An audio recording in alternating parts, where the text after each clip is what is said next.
Assalamualaikum warahmatullahi wabarakatuh. Perkenalkan, nama saya Gria Atifa Alfia, Prodi S1 Farmasi, Universitas Mandala Waluya Kendari, dengan NIM F2019-01132. Di sini saya akan menjelaskan secara singkat tentang ikatan hidrogen, hidrofobik, dan elektrostatik. Yang pertama,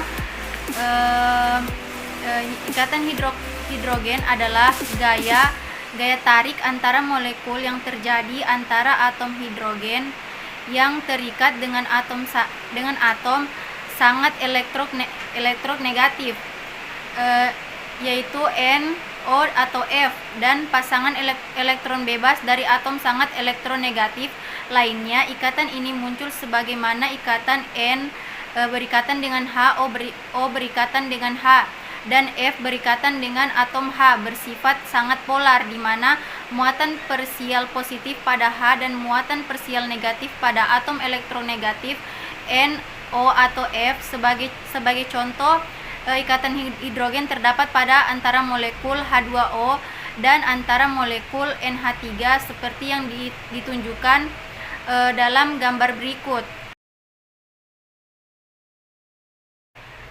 Ikatan hidrogen sebenarnya merupakan gaya dipol-dipol yang terjadi antara molekul-molekul polar, namun ikatan ini dibedakan secara khusus karena kekuatan gaya interaksinya relatif lebih kuat dibanding gaya dipol-dipol.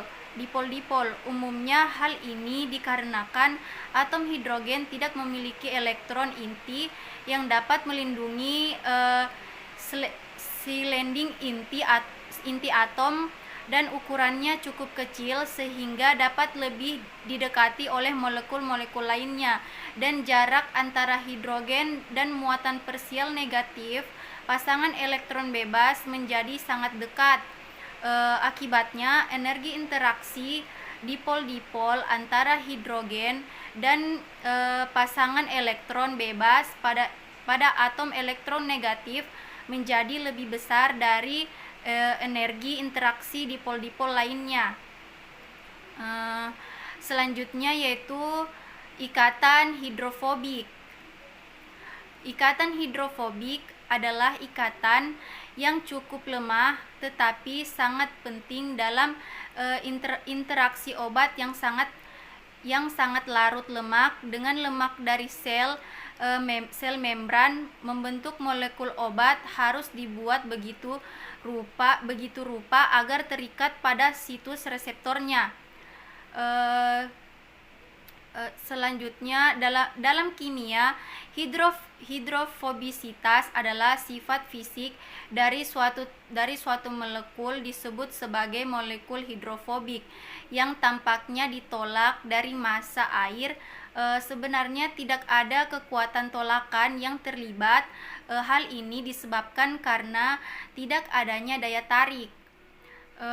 Selanjutnya yaitu molekul hidrofobik cenderung nonpolar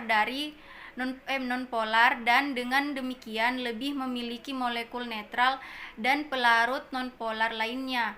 Karena molekul air bersifat polar, hidrofobik tidak larut baik di antara mereka.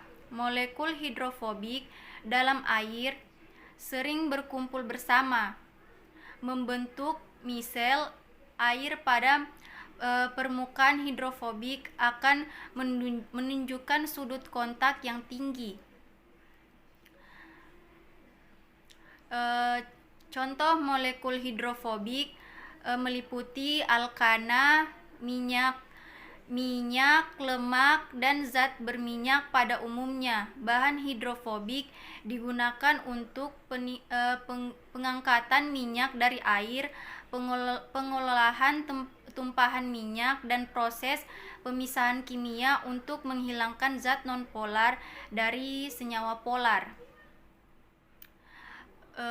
Dan yang terakhir yaitu ikatan elektrostatis. Elektrostatis juga yaitu sebagai ikatan logam.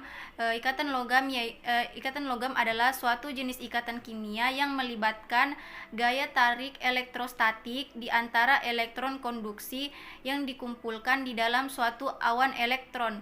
Disebut juga lautan elektron. Dan ion logam bermuatan positif dipahami sebagai kemitraan elektron bebas di antara satu kisi ion bermuatan positif kation.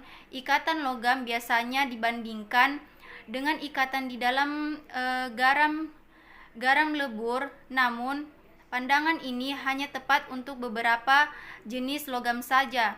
Dalam pandangan yang lebih ke arah mekanik kuantum, elektron konduksi membagi kepadatan mereka di antara semua atom yang berfungsi sebagai entitas netral tidak bermuatan. Ikatan logam memainkan peran dalam berbagai sifat fisik yang dimiliki oleh suatu logam, seperti kekuatan, duktilitas, konduktivitas, thermal dan listrik, serta kilauan. Terima kasih, itulah tadi yang saya jelaskan tentang ikatan-ikatan. Lebih dan kurangnya mohon dimaafkan. Wabillahi taufiq wal hidayah. Wassalamualaikum warahmatullahi wabarakatuh.